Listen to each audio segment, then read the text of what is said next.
The United States and Saudi Arabia have announced a May 12 start date for a 5-day humanitarian pause in Yemen, where a Saudi-led coalition is waging an air campaign against advancing Houthi rebels. The conflict has left thousands of people in Yemen in need of basic supplies. Secretary of State John Kerry and Saudi Foreign Minister Adel al-Jubeir announced the plan at a Friday news conference in Paris. The humanitarian pause would take effect at 11 p.m. Yemen time on Tuesday. Kerry urged the entities that support the Houthis to encourage the rebels to accept the pause. The Shi'ite rebels are allied with former President Ali Abdullah Saleh and are believed to be backed by Iran. Ceasefire terms. Kerry said the terms of the ceasefire are very straightforward. Don't shoot.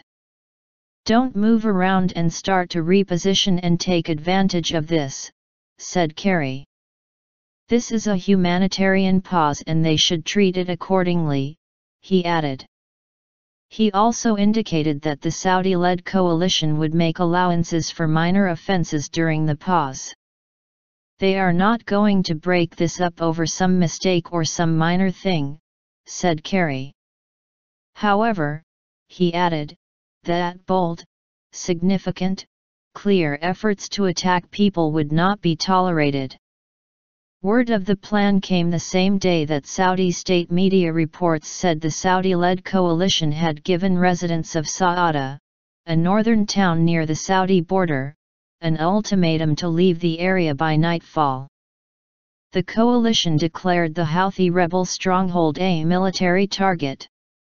Foreign Minister Jubeir said the move was in response to cross-border aggression, accusing the Houthis of attacking and killing civilians in Saudi Arabia.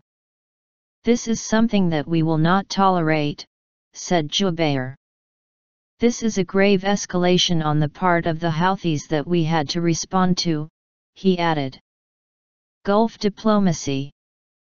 Earlier Friday, Kerry met with the 6 foreign ministers of the Gulf Cooperation Council to lay the groundwork for next week's GCC summit in Washington.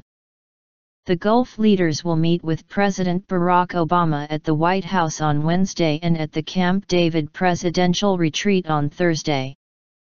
The White House says the summit is an opportunity for U.S. and Gulf leaders to enhance their partnership and deepen security cooperation. The group comprises Saudi Arabia, Bahrain, the United Arab Emirates, Oman, Qatar, and Kuwait. Kerry said in Paris they discussed issues including the Iran nuclear negotiations and regional security challenges. Some Gulf states have expressed concern about what they view as Iran's widening influence in the region. They have questioned whether an Iran nuclear deal would be destabilizing.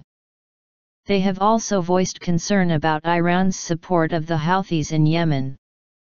On Friday, more than 1,000 people took to the streets in Tehran to denounce the Saudi-led airstrikes in Yemen. Some also chanted anti-American slogans. VE observance.